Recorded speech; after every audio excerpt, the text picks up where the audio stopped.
Hey, everybody. Welcome back to Engaging the Phenomenon. And today we have two special guests who have been doing incredible work, and that is Rob Freeman and Mark McNabb. So welcome, guys. Thanks there, James. We're happy to be here. Yeah, it's great to have you guys here. And, people will be familiar with you, Rob, and Mark. You guys have been on the show before. You did the Making Contact series, and you've been doing incredible work as in regards to contact and actually going out in the field to different locations and, not only recording the phenomena that's encountered during, contact work and what some people may be familiar with as CE5 or human-initiated contact events, HICE. Or contact modalities, but you guys have really done a wonderful job in the human component and how this is also part of the human experience, the contact. So thank you guys so much for doing that work. And I understand that you guys have some new projects that you guys have been participating in. So can you tell us a little bit? Yeah, now my screen is frozen. Can you hear me okay? I can hear and see you fine. Okay. I'm actually using Starlink here in Canada, but I'm waiting for them to put my dish on top of the roof.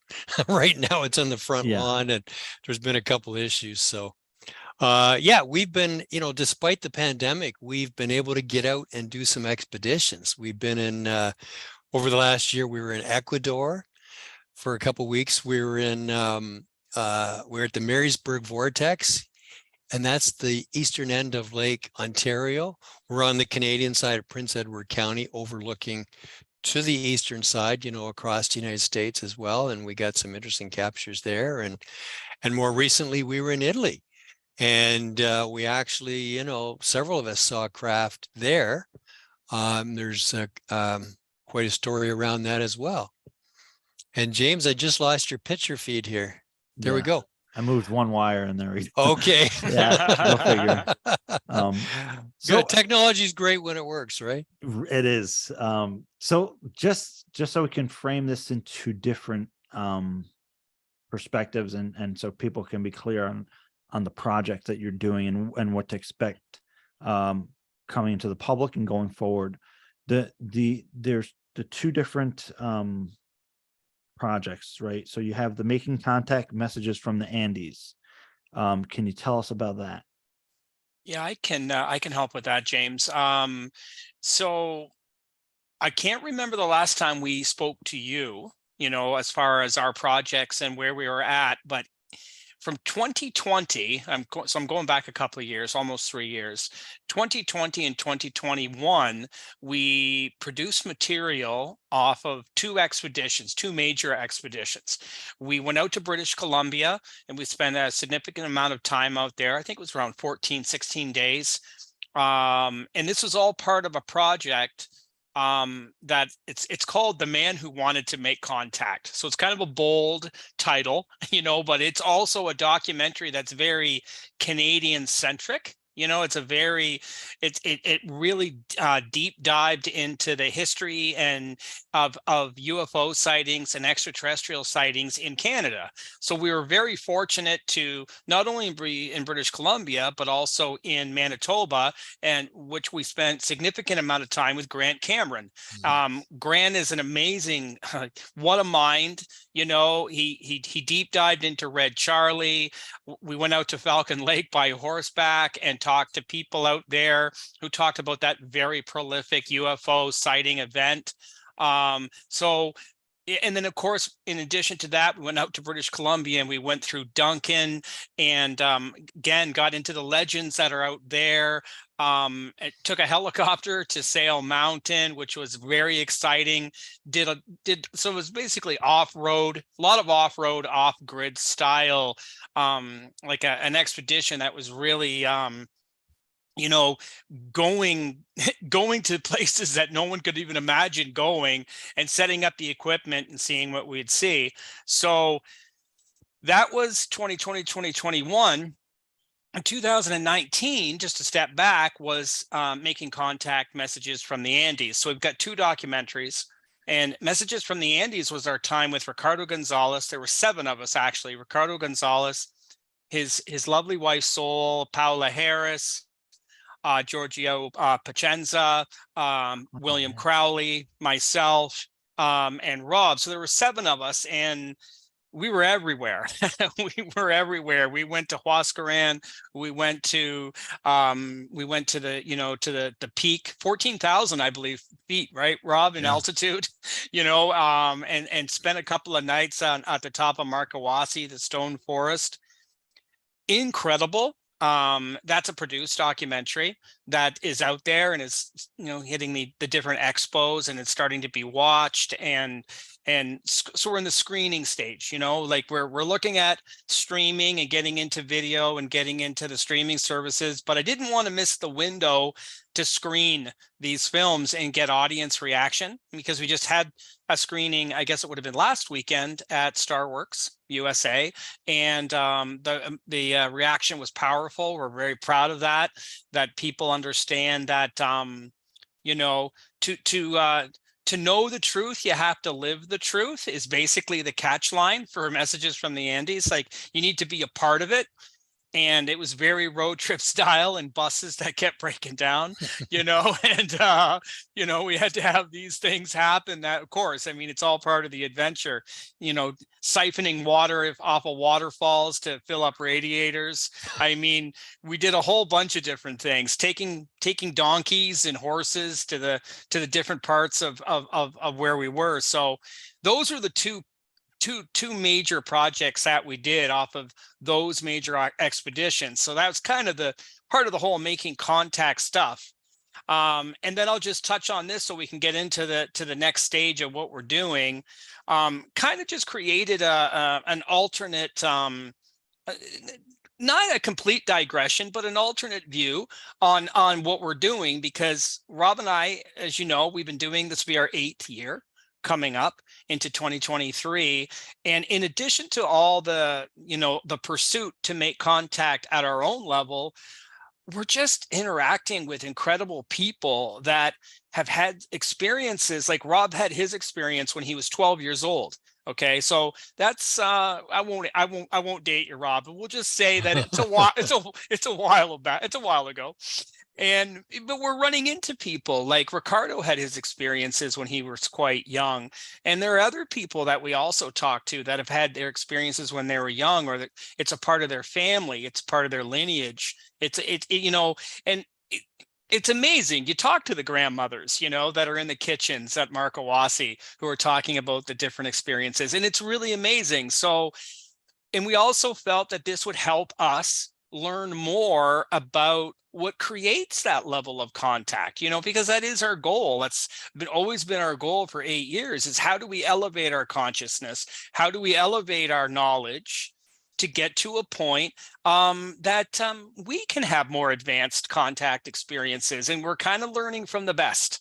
So the last couple of years, 2 or 3 years, leading into encounters, which is basically, like Rob had mentioned, going to Ecuador and being with people who are very educated and learned on consciousness, Mission Rama and different groups, going into the jungle-like areas and having these experiences. And then it culminated again with going to Italy, into the mountains. And we'll talk to you about that because it's very exciting. As Rob mentioned, I never see anything because I'm always so busy filming, but to look out a bathroom window with one of the gentlemen and have him say, "Do you see that?" And over the mountain, the Piso Mountain.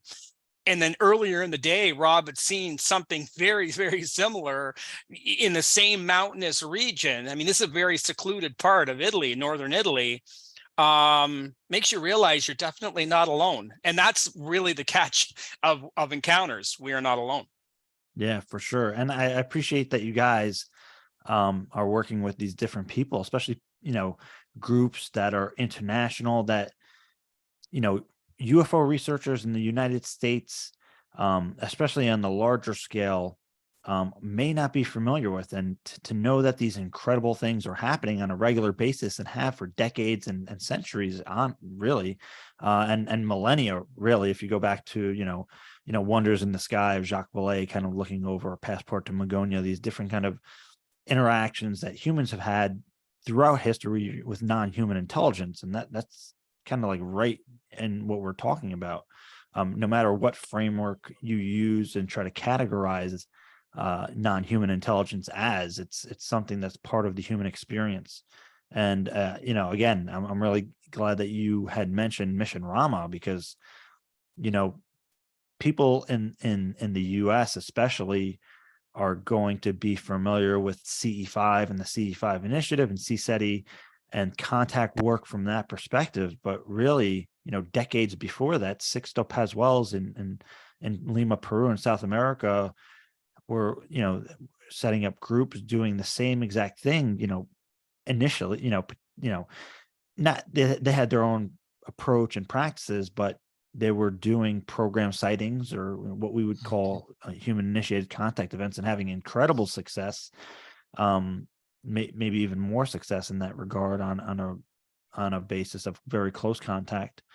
And so I think that's all incredible, and I'm glad that you're kind of working outside the box and being able to bring that to not only the United States UFO research community, but an international community where people can learn that all these things have and are going on a regular basis, pretty much. And again, as you mentioned with Rob, my contact started at a very, very young age in what we can call anomalous experiences.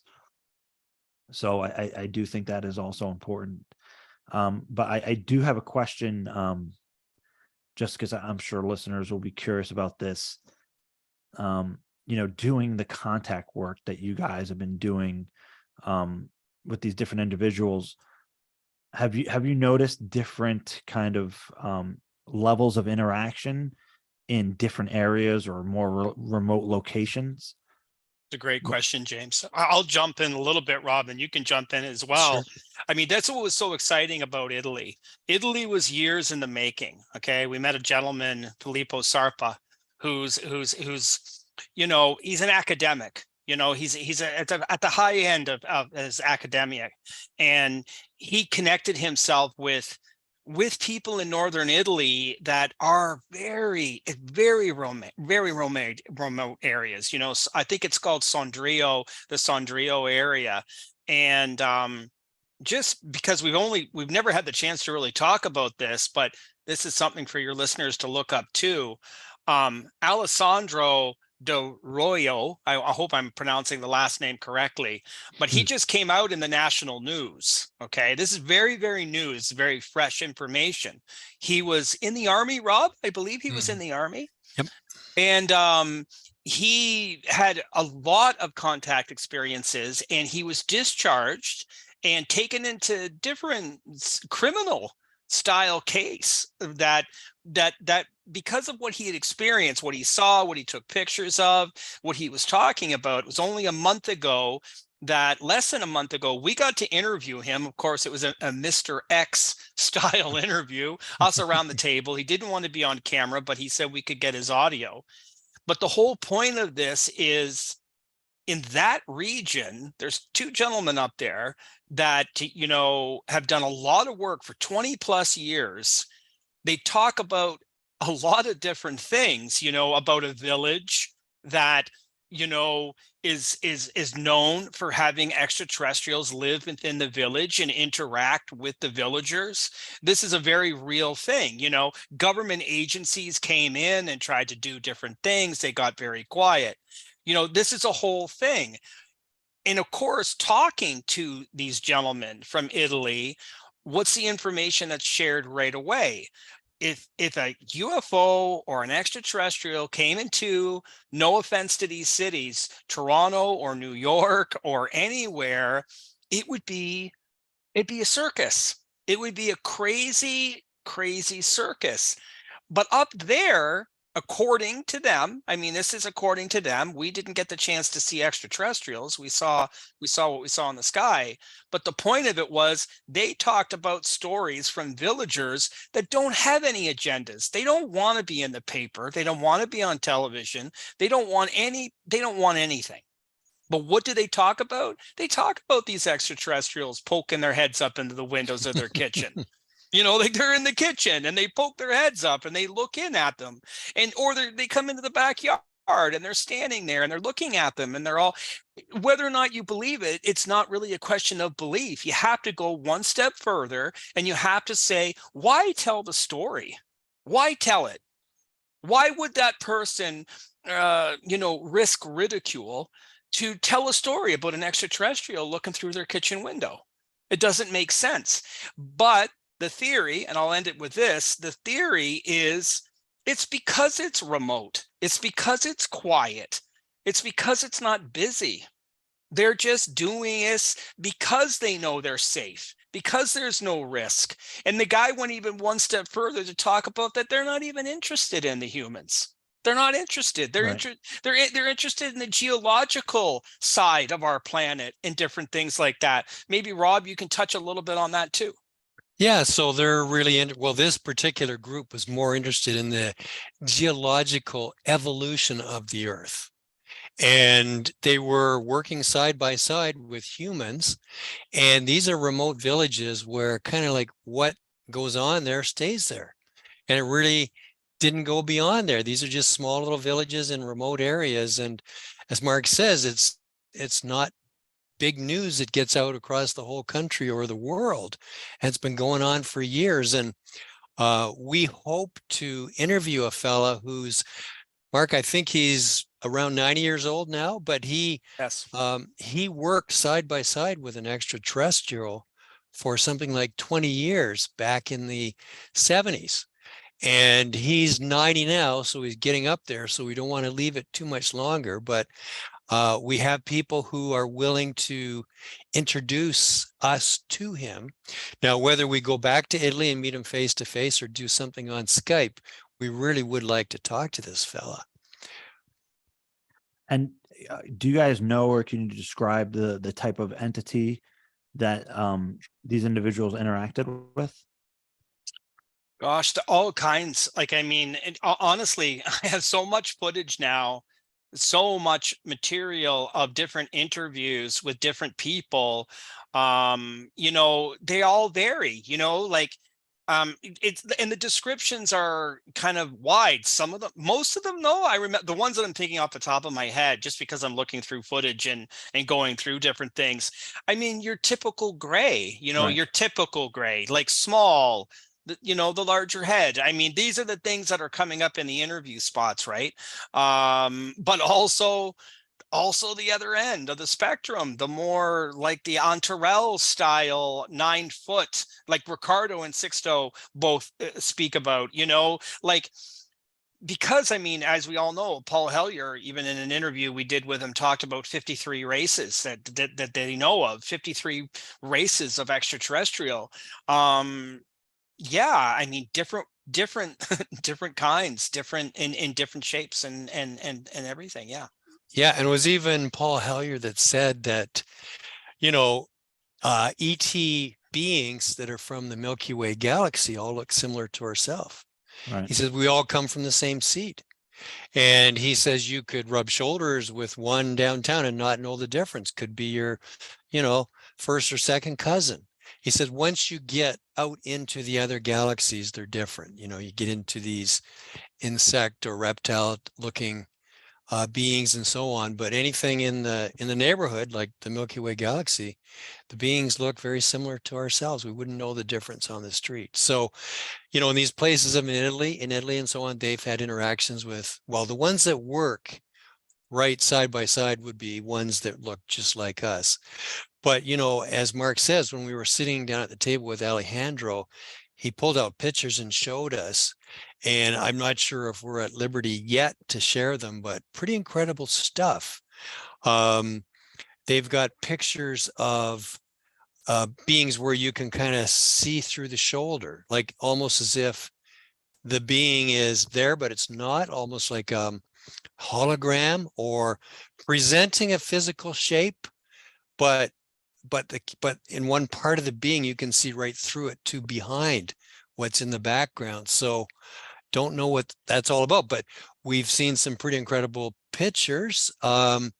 there's a whole series of pictures where when you zoom in on the picture, like you'll see an orb, for example, and it just looks like a garden variety orb, a little light or something. It's like, yeah, no big deal. But you zoom in on it, and all of a sudden there's a face that becomes clear as you zoom into it further and further and further.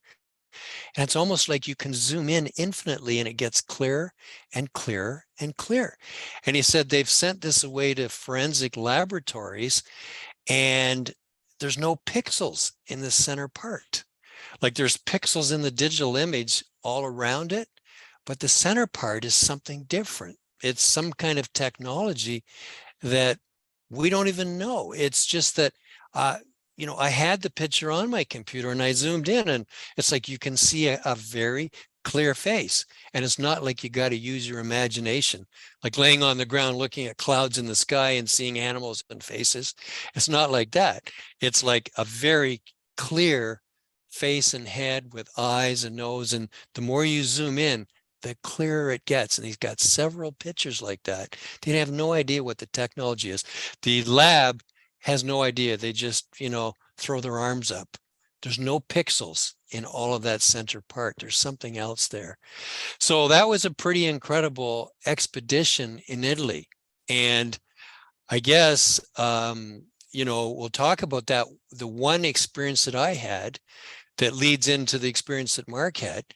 The one last night there, we were there, and we had one of the guys introduced us to a lady from the village, not far away, and she came up and we were on a skywash together. But earlier in that day, in the afternoon, we were going to walk up the mountain to this other village where a lot of things happen and where there's been a lot of documented pictures have been taken, including some of those with the strange non-pixel things in the orbs. And, when we left the lodge, I looked at my phone and it only had like 20 or 30%. And I thought, should I bother to take my auxiliary battery? And I thought, I got enough stuff in my pocket. I won't bother. 20% is good enough, right? And everybody wanted to get going, so I didn't want to go back up to the room and get more crap to have to carry. So I just left it like that. And yet I was taking pictures on the way up.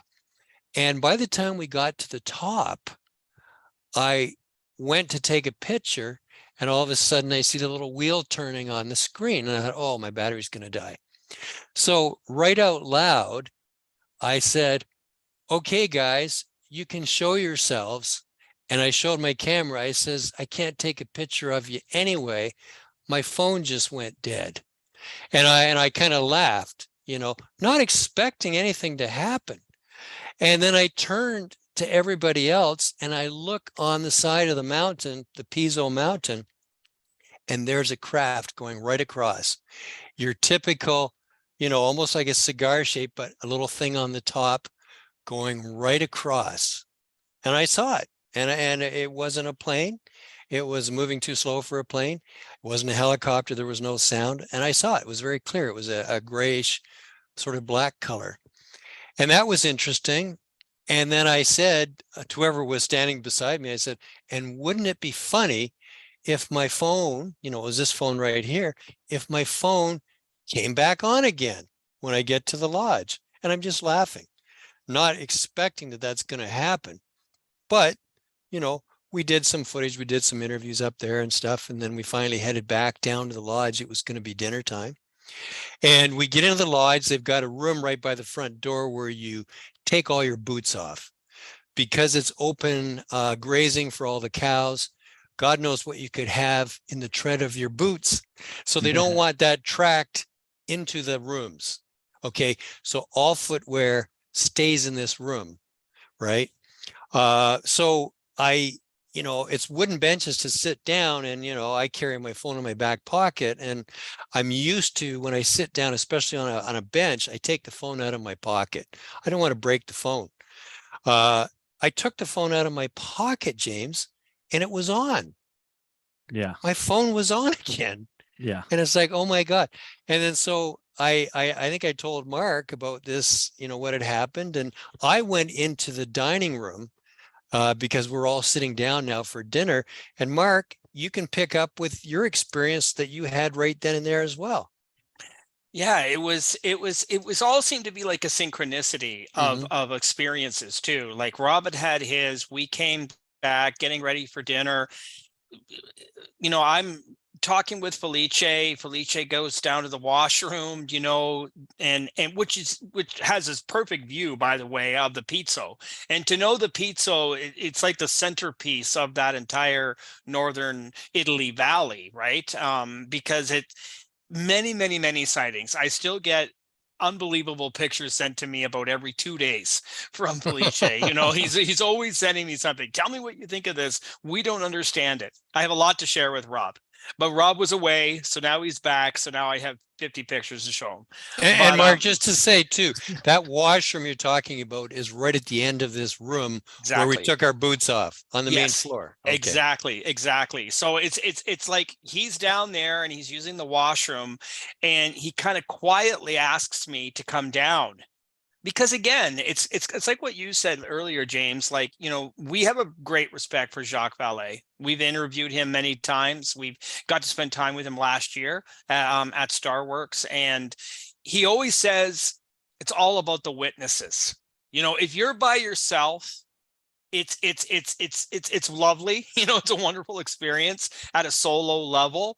But if you have someone who's with you, like we were all there with Rob when he experienced it, we might not have seen that, but in the moment we knew. You can tell. I filmed him. You can tell he's in the moment. He's talking. So you have people, right? You have to have that. And Jacques always said that to us, and it resonated with us, that witnesses, you can hear it in their voice. It's all about the authenticity. And Felice said, please come down here. I want you to look and tell me what you see.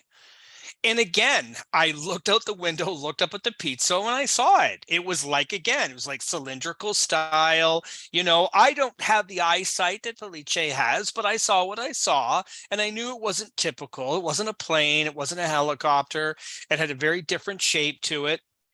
And I knew what I was seeing. And it was important to Felice that I did see it. And of course, this was in conjunction with my own phone anomaly, which was the fact that we don't get Wi-Fi up there. No Wi-Fi at all, nothing. Yeah. And it was in that same time zone, that same timeline of things happening, that suddenly I got a Wi-Fi signal. Suddenly I had a connection to the internet that I'd never had, that nobody had, because they don't even have, what's that called, Rob, when they don't have not a router. What do they call that? Well, there was no internet there. We were in a lodge in the middle of nowhere. So there was no internet there. All there was cell service. Mark typically keeps his cell service off. Okay. And he'll tether off my phone and I can get the internet on my phone. But he showed on his phone the symbol for Wi-Fi and got a web page opening. It's like, well, how is that even possible? This is kind of reminds me about Gary King, who studies crop circles, and he was studying a crop circle in the UK, and right where he was, there was no cell service. He steps into a crop circle and gets full bars of cell service and is able to make a phone call. He steps out of the crop circle, there's no service.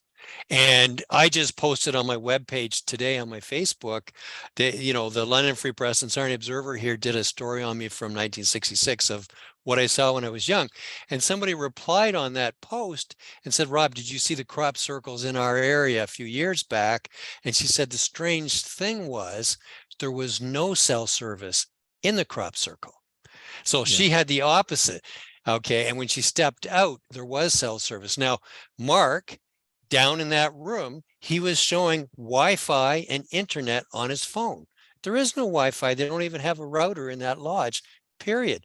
Like if you click on your Wi-Fi, you won't see anything showing up.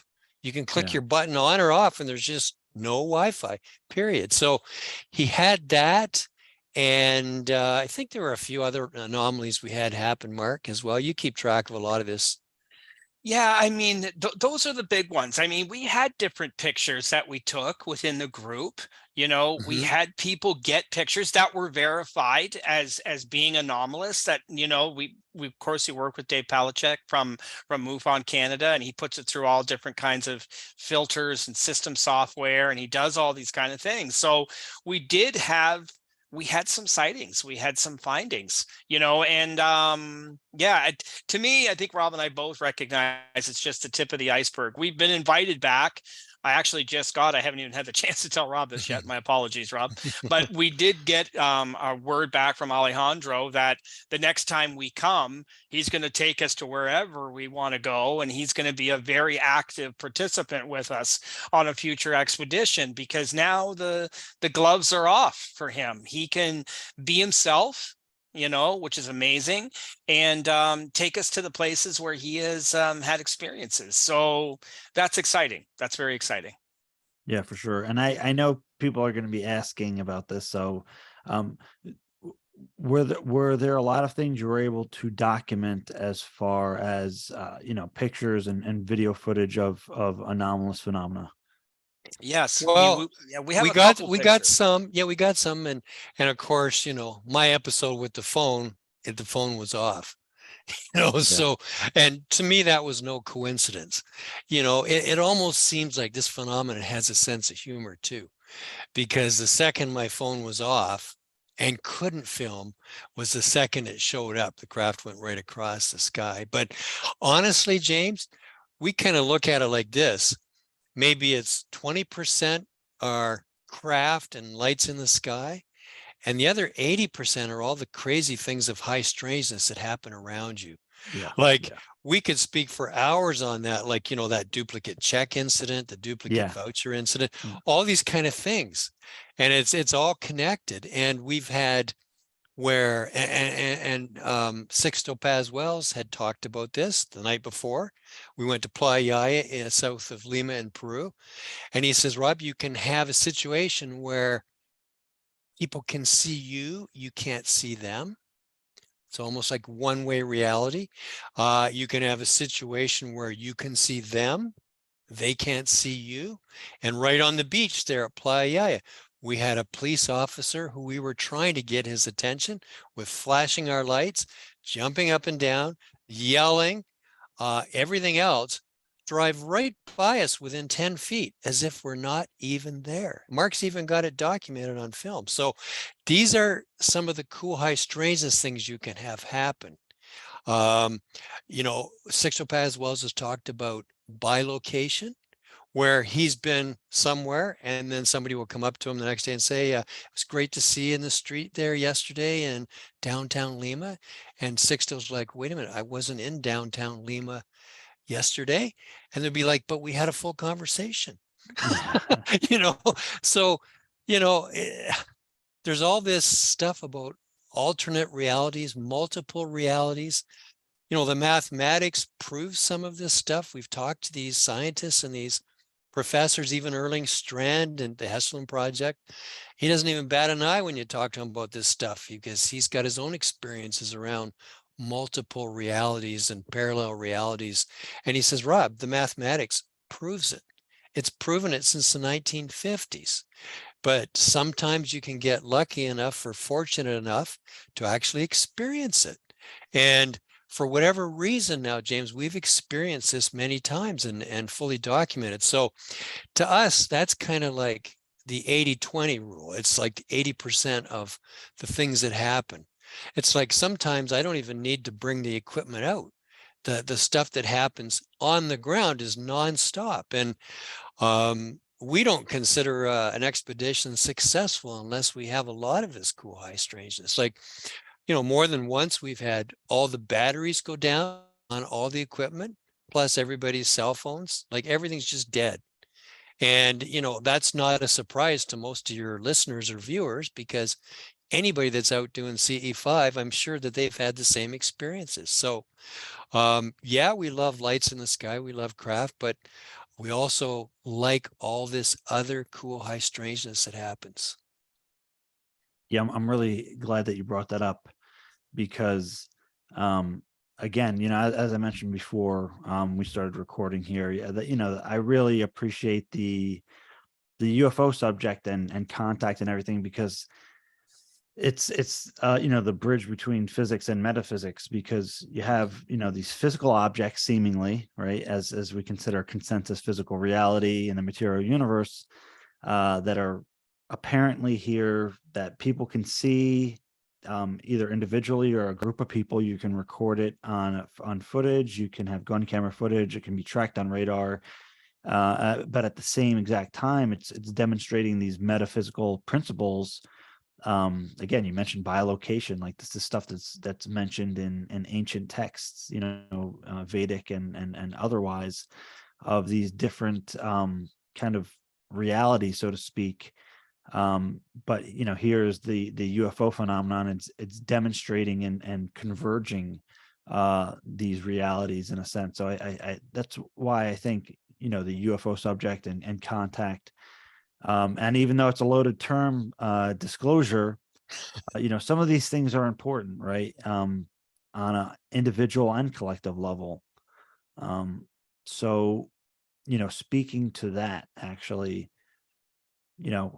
how has this, guys, affected you guys, being part of this journey and process on an individual level? Yeah, well, I would say it has definitely led us to keeping an open mind, James. And I would encourage any of your viewers or listeners to do the same. Like, so much of the time we live in our logical, reasoning, fixed world where we, know how everything physically works, and anything that happens outside of that, many people will just discount or be oblivious to it. But I would encourage people, not to think you're crazy or having a screw loose when something happens that's not possible or not logical. Like, I've heard stories of, this whole thing of alternate realities and parallel universes. Like, for example, girl may go into Walmart and she, they've got sweaters on sale. Okay, but which one should she buy? They've got, yellow, purple, red, green. Well, she likes them all, but you can't go and buy them all. So maybe just arbitrarily, she'll take the red one. Okay, so she takes the red one to the counter, pays the money, it's put in the bag, and she gets home. Guess what? She opens the bag and it's the blue one. Now, most people will actually just brush it off and say, oh, I guess the cashier, put the wrong sweater in the bag. I'll take it, or I'll keep it, or I'll take it back. It doesn't matter. Who cares? They don't give another thought to it. But no, that's not the case. You're talking about parallel realities here. The scientists, including Erling Strand and Hessman Project, have told us that there's an infinite number of parallel universes, and we're in most, if not all of them. Some are running a little bit behind, some are running a lot behind, some are running ahead, a little bit ahead. Some of them are running at the same same speed or whatever. And we could be doing different things. And in another parallel universe, that lady that was buying the red sweater at Walmart, in another universe, she arbitrarily chose the blue one. So, and then she crossed over. I mean, there are so many stories from credible people and ultra credible people, including scientists, where you have these things happen.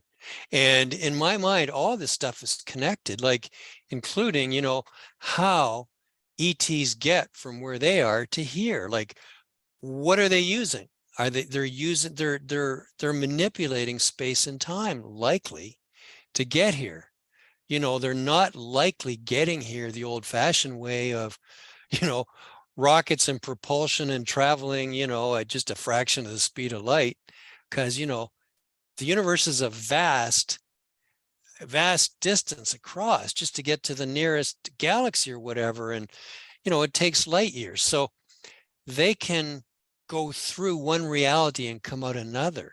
And I mean, I can tell you, when I showed Lou Elizondo that the craft that we got a picture of, the Cusco craft, he thought that it was an energy imprint, and he felt that it was the craft. That wasn't a picture of the craft. It looks like a craft, but it was the energy imprint in the atmosphere as it was going from this reality or this dimension into another dimension. So, all this stuff that is almost like scientific fantasy for us now, that we just say, oh, this is impossible. Well, we're going to understand it all in the years to come.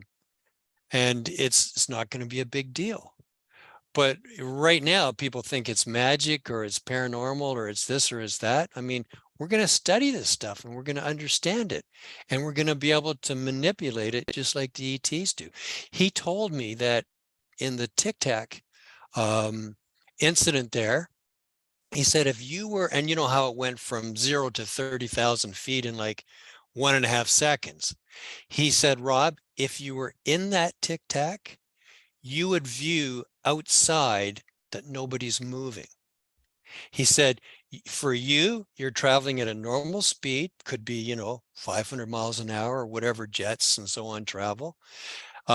He said, you would be going up over several minutes up to, in your little world, in your little reality, okay, up to 30,000 feet. And you look out and you see a jet just over a few hundred feet, just sitting there. It's not moving. Nothing else is moving. Okay. Now, to the pilot in the jet that's looking at this thing, sees it go almost instantaneously from the water to 30,000 feet. Now, we know that in reality, any bodies that were inside of that, if it's the same reality as us, they'd be crushed to jelly. With the hundreds of G's, pardon me, that are involved there, you would just be liquid against the walls of your craft. But to those people or beings that are inside that craft, no, they have manipulated space, time, and gravity so that they're just traveling in a normal way. And we're the ones that are still. It's kind of like if you go to England and you say, oh, everybody's got an accent. If you talk to them, they'll say, no, no, no, we speak normal. You have the accent. You Canadians and you Americans sound very weird. So it depends what frame of reference you're looking at. If you're inside the Tic Tac, they've manipulated it such a way that they're operating in normal ways, and outside is everything stopped or moving at a snail's pace.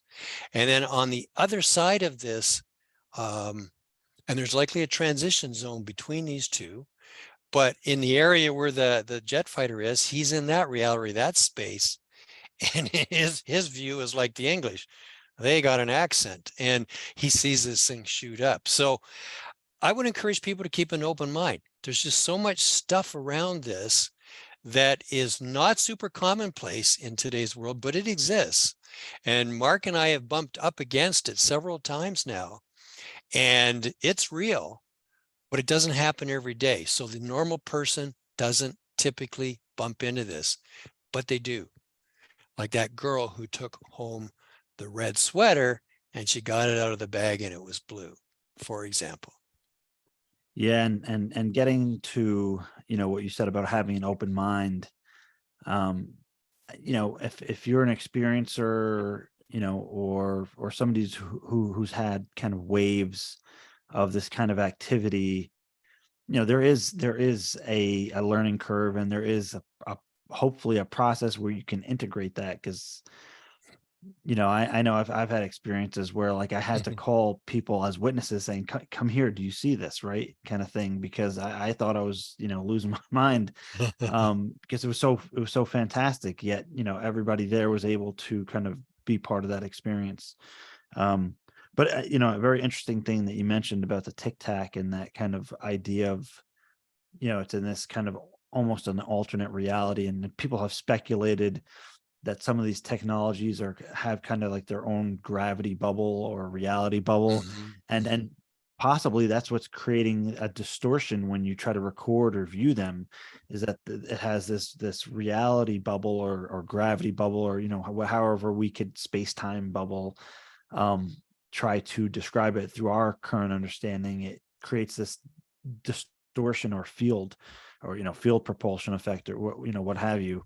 So that's an interesting observation in that regard. But regarding encounters, when what else can people expect to see, and when will they be able to see all this?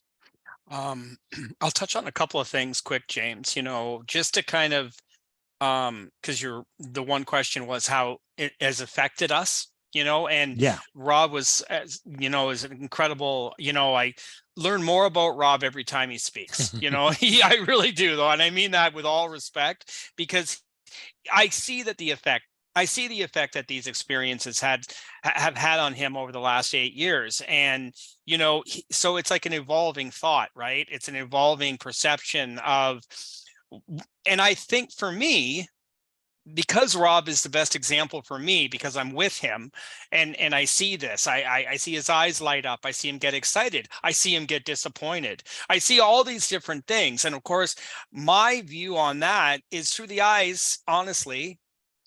Well, when he was 12, 13 years old, seeing his first UFO, I was 12, 13 years old, making my first 8mm film in my dad's garage, right? So I'm coming at it like a storyteller. So maybe I'm a bit more philosophical when it comes to the meaning. Like, you know what I mean? Like, what does it mean to me? Well, what it means to me is what I want it to mean to the next generation, to the next 12-year-old, to the next 13-year-old, to the next 5-year-old. It doesn't matter. I had a beautiful conversation with two people like 2 days ago, because after the article for the new documentary came out in the local paper in Sarnia and in London, that we would screen the film, The Man Who Wanted to Make Contact, in 2023. Of course, what's in the article? This happened to Rob in 1966 when he was 12 or 13 years old. 2 days later, I get a call from someone who says, look, my husband has never told his story. He doesn't talk about it. He's embarrassed. He doesn't want to be ridiculed. He was 4 years old and he had an experience just outside of Sarnia, Ontario in 1966. And I hear this man who's now in his mid-60s, who's talking about it. I guess he'd be in his mid-50s, sorry. But he's talking about this experience that he had with a little gray alien when he was 4 years old coming into his backyard in 1966. Coincidence? Are they looking for attention? I didn't feel that. I felt I wasn't offering anything and they weren't asking for anything. So I'm kind of the Rob and I were paired for a reason, I guess, like at the philosophical level. Rob's background, obviously, he has an inventor's heart. He has a curiosity that knows no limits. He has all of that. And my heart is telling the story. So from a philosophical standpoint, it's like when these people tell their stories, these voices that, they provide their voice to this, they're carrying on these messages that they receive. And a lot of people receive these different messages, and they take these messages to their families, to their friends, to their communities. And that's kind of, it manifests itself. You know what I mean? They become, it's important to them to tell the story. So that's leading into encounters. You know what I mean? Like, we have produced what we've produced in Ecuador, part of the Encounters, brand label. Encounters Italy, obviously. We are going to Area 51 and Roswell within a 3-4 month period of time. So we're interested in that. We're interested in our roots because we started in Area 51 back in 2015. So it's fun. We want to go back. We want to revisit. We go to Argentina, so there'll be an Encounters Argentina.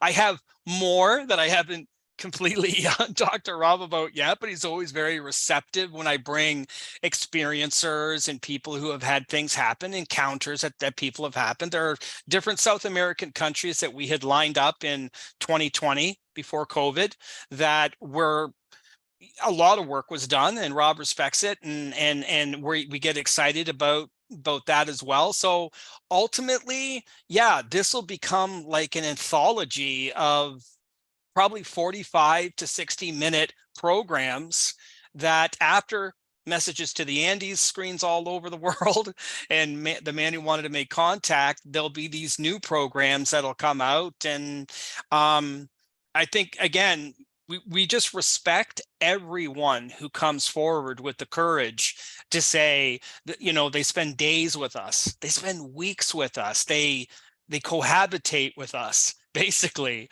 and they take the time at their own expense mostly. I mean, obviously, you know, we take care of certain things and make sure they're not, you know, struggling, but oh man, I'll tell you, it's all heart, it's all conviction when it comes to people who have had this happen in their lives for 10, 20 or more years. It's amazing.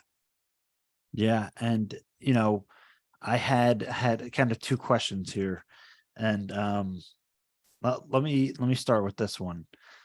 You know, during your travels and speaking to these different experiencers and witnesses and, you know, human beings that just happen to have these experiences, have you guys encountered and again, this is going to be a perspective, you know, a thing of perspective, but different intelligences. So have people said, you know, these are interdimensionals, or these are extraterrestrial, these are cryptoterrestrials or ultra terrestrials, or these are kind of extraterrestrials, but they're also interdimensional as well, extra dimensional. Have you guys encountered, you know, people who have had these experiences that there's like a taxonomy or a variety of different intelligences that they have encountered?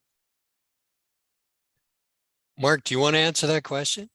You know, it's a great question. You know, there's a lot of different people that we have experienced. Like when, Right. you know, obviously we have had some personal experiences. Rob had an experience that he talked about out in the desert, you know, the Uluru Desert in Australia. You just have a feeling, you have just you know, just a feeling that this person is not a person. You know, I've also talked to people over the years that again, they don't classify it. They don't say, well, this is exactly what this was. But I guess between Ricardo and different people that we've been with, usually the communications that we receive are through some sort of, you know, cool high strangeness that occurs around us, and that's a form of communication. It's not like a being, you know, it's not like a being coming up to us in like like outside of what Rob experienced in Australia. It's not like a being coming up and introducing themselves. But I had an earthquake, you know, occur in my room in Peru, and it didn't occur in anybody else's room.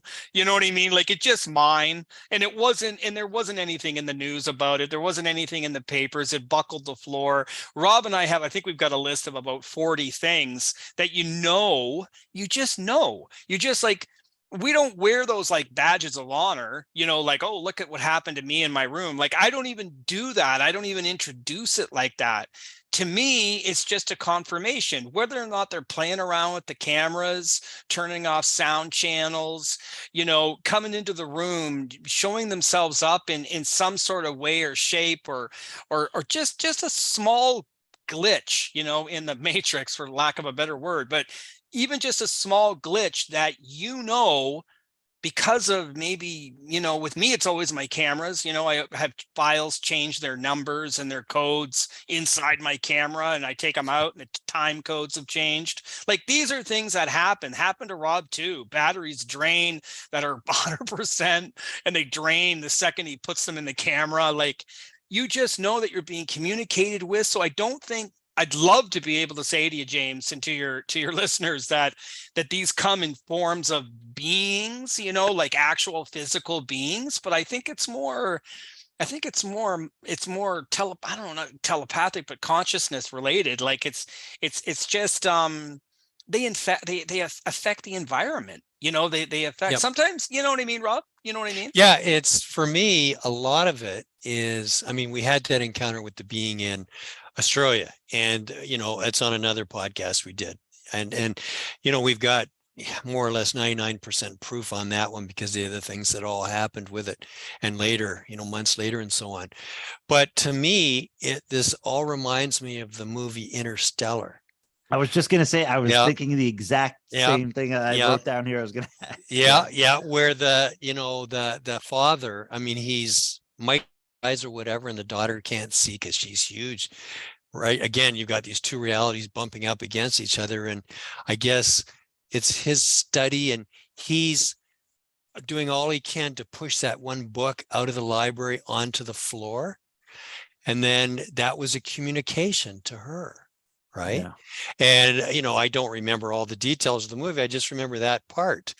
And I keep coming back to that because, some of these races or beings, like, are they going to communicate to us the same way that we know? Or are they going to use other methods that we are familiar with? Like, we work with the technology. So sure enough, they do things with our technology to get the attention. Like the time in Australia where we did get that saucer, Damien Knott looked through the thermal and we had a saucer with a dome going across. And I was so excited that I was recording this. I thought, wow, this is the footage, the best in the world. This will be national headlines. This finally proves it, right? I take the card out. I go upstairs to my hotel room.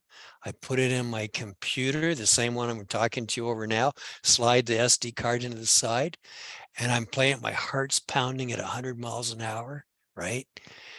And I'm hearing the sounds of us talking, but the video is all snow. So that's like a communication. Like they're saying, Rob, we know you want to do all this stuff. We're going to let you have the experience. And everybody that was standing on that balcony watched it through the thermal and saw it happening. So we have witnesses, and I thought I was recording it, but somehow the ETs did not, or whoever did not let us get video. They let us get the audio. And Mark, of course, was filming behind the scenes, and he's got the whole thing happening, showing, but nowhere is there the actual video of this classic saucer shape. Damien made a fantastic drawing of it after. Okay, we all saw it, but I wasn't allowed to record it. And I got so upset. I was in tears. I was, the high of all highs, having the most fantastic footage in the world. And I went to play it and it was all snow. Got the audio. So I went from here to the lowest of the lows, and I literally was in tears. And then I thought, wait a minute, just stop right there. This is nothing you did. This is the ET saying that, we're not going to give it to you this time. We're not going to allow you to film it. We're not ready for whatever reasons. Now, we've been getting messages, James, through various different people who are psychic to this stuff and who can, get in their automatic writing and stuff. And many times we have received messages that they're going to start allowing us to film. So, we will continue to have the equipment out, and half the time we leave it at the hotel, half the time we do keep it out, because when we leave it at the hotel, it's more of a chance that I can connect and we can connect heart to heart. And obviously they know what nights I'm going to have the equipment out, the ETs, and if they're going to allow me to film, it's going to happen. When I say allow me to film, I mean to have compelling footage that is, not just the smoking gun, but almost the gun itself, right? Yeah, and I know that's something that man, a lot of people, especially if you haven't had these type of experiences, are going to be critical of is video footage. Just grab a camera, just record it. Why are the photos always blurry, and that kind of criticism. And I totally understand it from both sides, because as having the experiences, again, part of why I'm doing what I do here with Engage in the Phenomenon and all this work is because I realize that, for the majority of people, including myself, probably, if I had not had those experiences personally, it it would be very hard for me to identify and relate and understand this, that somebody's not exaggerating, but these things literally happen. And the greatest way that people are going to actualize that is if they have the experience themselves. And that's actually why, from an early on in my participation in the UFO field, that I was very drawn to CE5, because I had these experiences and this communication, all this, and I realized, if people don't have this experience for themselves, I can't expect for them to fully comprehend it and take it literally. And that's why I really like the idea of CE5 and HEIS and contact modalities, is because, if somebody feels that they're ready, they can experience themselves. And that's the only true way I think they're going to understand it, in an idea of like a realization or an insight, an actualization. Because to kind of wrap your head around it intellectually is one thing.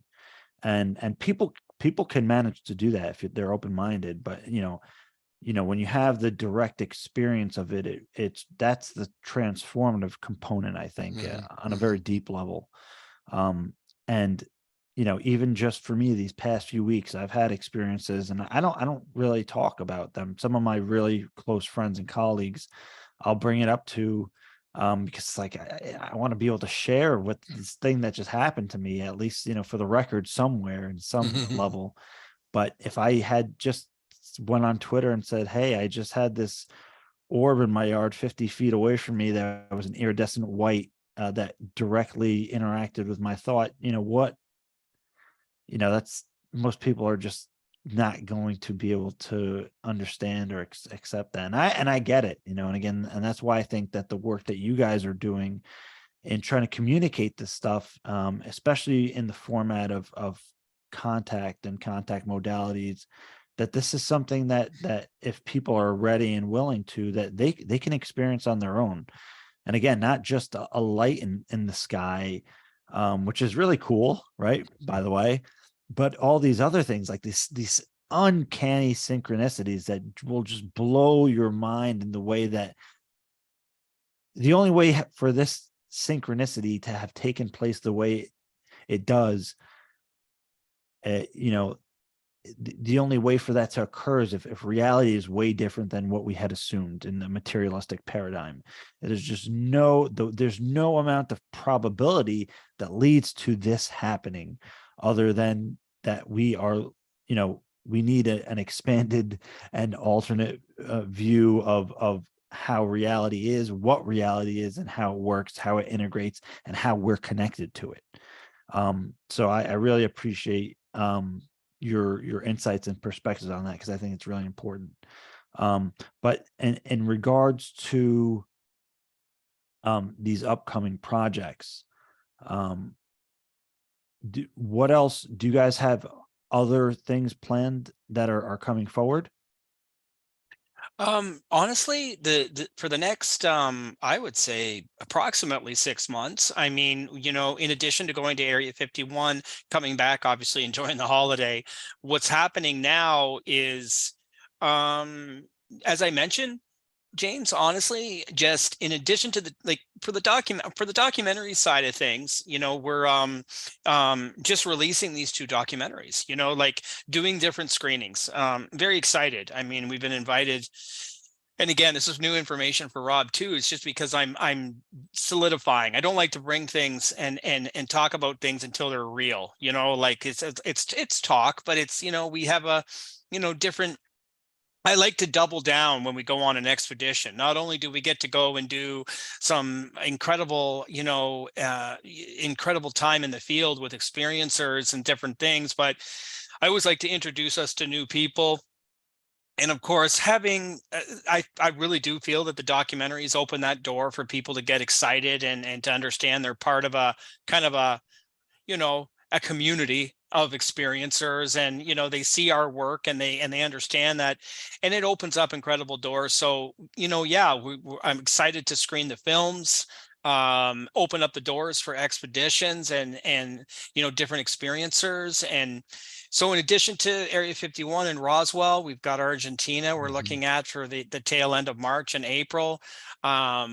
I'm wanting to introduce Rob to a Colombia expedition. We like to get out in the field. I think, Rob, every 6 to 8 weeks, we like to get out there and explore a new area, explore new and different areas of the world, and go back to Italy. So there's a whole, for the next 6-8 months, we definitely have a good plan. I feel that.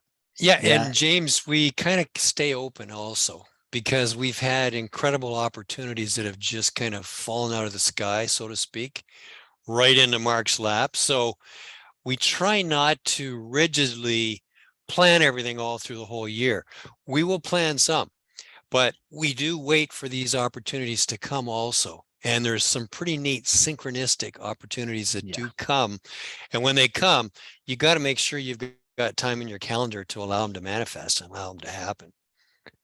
So we would definitely will have some of that over this coming year, but we won't let any grass grow under our feet. We'll be out there this next year. Yeah, and that's really exciting stuff. And I know exactly what you mean, because even just recently, I've had a lot of opportunities to synchronistically pop up, and it's like, wow, okay, I definitely have to take that up. And so I know exactly what you mean about the open calendar. Two possibilities or questions that I'm sure this is already, you guys have probably thought about this and it's come up, but I'm just curious, especially for the watchers and the listeners and their perspective too. Two things. So one, have you considered doing anything with Native Americans, there's the Hopi and others other out in the West, different Native Americans who there's been several books published, and they used to do conferences. I don't know if they're still going on, the Star Nations conferences, where these nations or people were having contact, and they consider it part of their lineage, and it's part of their paradigm and worldview is the contact. It's a part of, they take it into account with their lives. So that's the one thing. Other Native American groups within America, and Skinwalker Ranch as okay. So yeah, let me jump in here. Mark had a super expedition all lined up for, I believe it was northern Mexico, Mark. And yes, it was with native peoples there. Yeah. And we had, because of COVID, we had to cancel that one. So he had already got that one, because we're right into this whole idea that especially the native and indigenous people are way more connected than us. We're so hamstrung and so emotionally constipated, you might say, compared to the native and indigenous people who are, in many cases, seem to be much more spiritual and much more connected. So we're definitely doing that. And I can say that even when we were with Grant in Winnipeg, when we were out at this one spot, what was the name of that spot where those lights occur, Mark, by the train track? What was the name of that place? Are you still online? I'm trying to remember. It's called Woodridge Lights? Woodridge. Yes. Okay. The Woodridge Lights. And I had my camera set up, and it was set up near the railroad track. And of course, when the train went through, they reported us as being, on railroad property. So we had the RCMP show up, Royal Canadian Mounted Police, and the fella was an Indigenous officer. Oh, no way. Which was fantastic, because, he was very polite and very amicable guy. And he says, you're filming on, CNR railway property or whatever it was, Canadian Pacific. And he said, you've got to be so many feet off the right of way.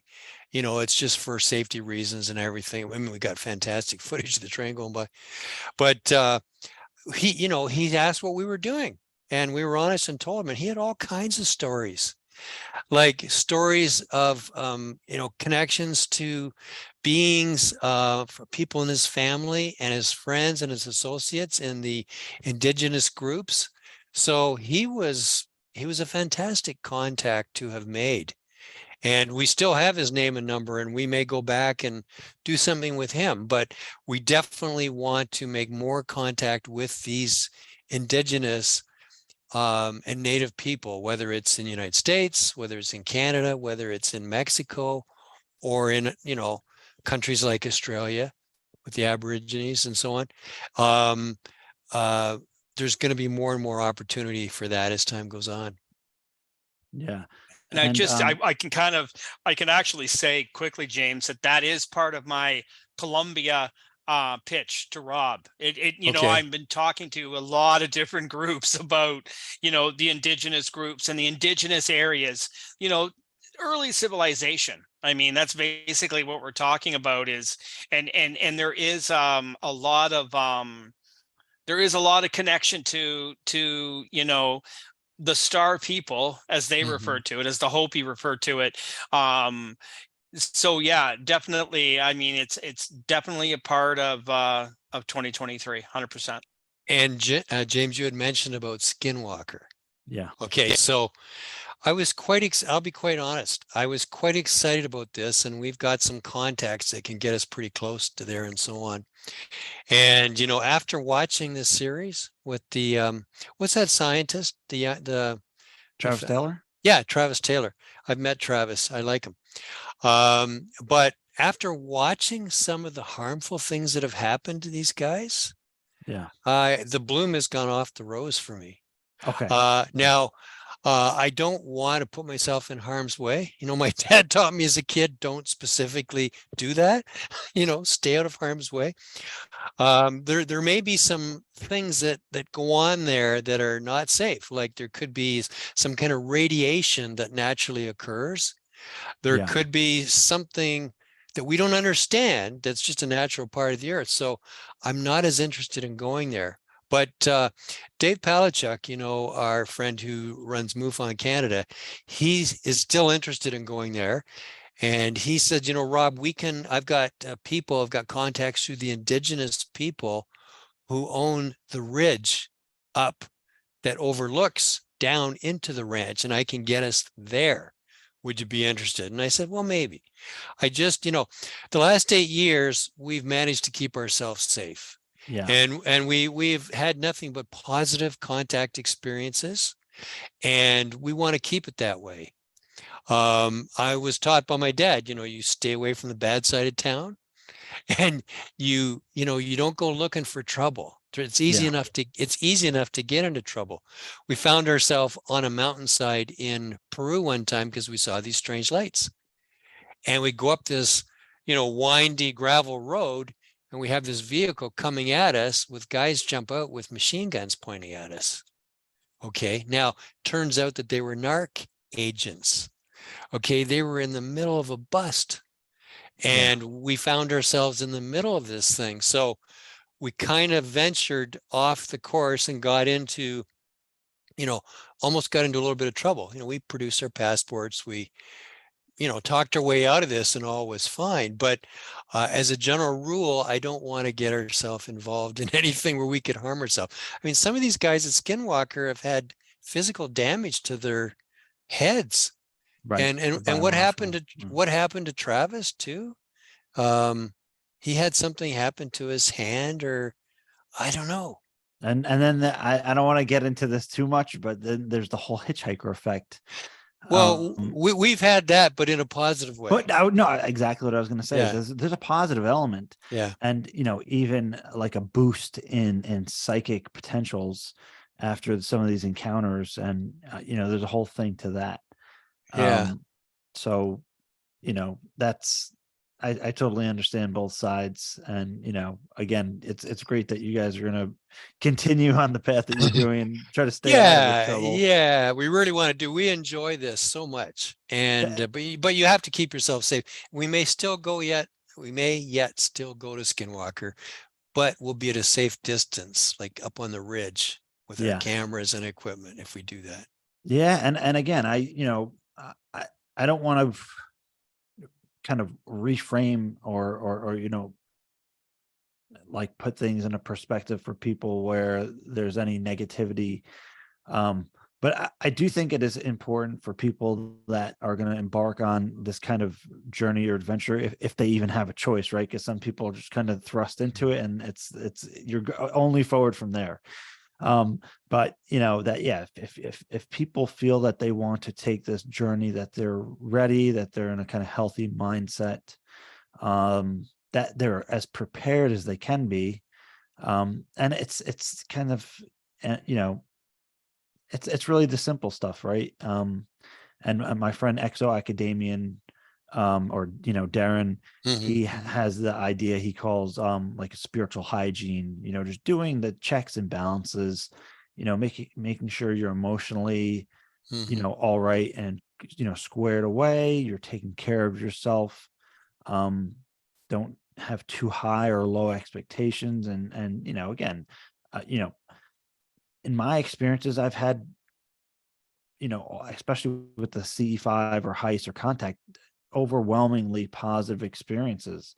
And is it because I have a positive mindset going into it? Possibly, I don't know. But you want to be in a good place when you're going out and doing this stuff. And again, just we mentioned Skinwalker, going into it with the mind frame of something bad can happen to me. You don't want to create that for yourself. So and the, the power of the mind, the power of suggestion. So it's important that the attitude and kind of intention that you bring to the work when you're going to do it. So and that's what we do too, James. We bring a good intention into it. And sometimes we'll even imagine just white light around us and all of this, and it works. Just to, as you say, be in a positive frame of mind, be upbeat, because the more fun you can have, be upbeat, be kind of silly and crazy, the more positive and neat things happen. And I just lost you there, Mark. It looks like we've lost him.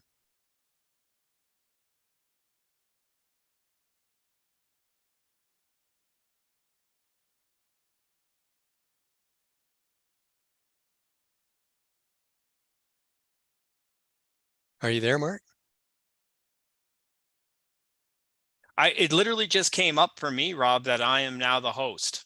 Yeah, so I think we've lost James. Now, whether he's going to sign back in, maybe his internet crapped out or something. He's sending me a message here. My computer just died. It's plugged in though. See, there you go. There you go. Look, cool high strangeness. Look what we were just talking about. I know, cool high strangeness. That's what it is. Cool high strangeness. It's live too, Rob. This is live. Cool high strangeness. I'm writing in here. Cool high strangeness. Yeah, this is part of the anomalous stuff that happens. This is the communication, Mark. Yep, this is. I mean, that's what I'm saying. He's writing me, "Hey, Mark, my computer just died. It's plugged in though." Yeah. Cool high strangeness live, and then he wrote 1 second, getting back on. Why did it make me the host? I don't understand. How can that happen? Maybe that's a default thing. That if the host drops out of the call, then somebody else has to become the host. So by default. And maybe because you were already connected, you were connected second. Like, true. He was connected, then you came in, then I came in. So maybe that's the hierarchy, that the hierarchy of power. Something happens on the call with the host, then it makes you, because you're the next person that came in, right? That's hilarious. So, his computer died. He'll come on and he'll talk about it. It'll be funny. Yeah, let me just send a message here, because we were going to be leaving at 7 o'clock somewhere. I'll just tell everybody. Well, and we'll let James know, Rob. He's got a really good hour and a half of information. So yeah. Oh, here he is. He's coming back on. He's coming back. But let him know. Because I'm in the same boat. Hey, he's back. My computer's plugged in and it somehow died. It's been plugged in this entire time. Well, James, are you surprised? This is the cool high strangeness. This is the communication. This is the real-time acknowledgement. Yeah, and my computer, it's been plugged in the entire time, charging, and I had a full battery when we started. Somehow it died, and somehow it's working again like normal. So But There we you love it. go. We love it though. That's awesome. I love that. yeah, I just fingers crossed that I'm it says it's recording now, and I hope the recording is continuing from before, which I assume it is. So if everybody's watching and hearing this, I apologize for the technical high strangeness in real life difficulty. That's never happened to me. So yeah, sorry about that, guys. Wow. And James, if something's happened to your recording, I'm recording from my end, the Hollywood Square version, and Mark is recording from his I end. have the audio. We have the audio. It's very clean. We very can clean. we can send it to you if you need to splice it through or whatever. Edit it in. No problem. No, this has never happened. So fingers crossed it came out all right. And do you know the exact second we left off at? We could figure it out once we save the recording. Okay, And, so but I remember, we were talking about Skinwalker and kind of having like the the spiritual hygiene where you have your checks and balances, you're kind of like prepared, and you do the positive kind of exercises, the right attitude, that kind of thing. Well, and like I say, unless we have things like this that happen, we don't consider the expedition a success. We were doing an interview at Paola's Starworks. Mark, you could get into the story real quick before we sign off here. Yeah, no, this is pretty cool actually. We were there, and Steve Berg was there producing a program. The Lucid Dream. I'm not sure what the show it might be a ended up. different. Oh no. So never mind. I'm thinking of a different individual. Sorry. Yeah, no. Steve Berg, I think he was in the Goldbergs and different programs that he's been on. He's on IMDb, and he was there. I think they had a couple cameramen and a couple cameras and sound, and a small crew of about maybe 5 or 6. And they decided to do an interview with Rob, and wanted to talk to him. And so I'm filming them, filming him. And so it's live, and I'm recording live as they record him pre-recorded. And they start to ask Rob, this is all in the moment. They start to ask Rob, so Rob, what can happen? What kind of things can happen, right? And Rob starts to talk about, well, we get a lot of camera anomalies, batteries draining. This is the conversation. When I went back to my footage, what ended up happening was not even 10 seconds, less than 10 seconds. Rob says to the group, all of them, that these are camera anomalies that can happen when you're getting communicated with.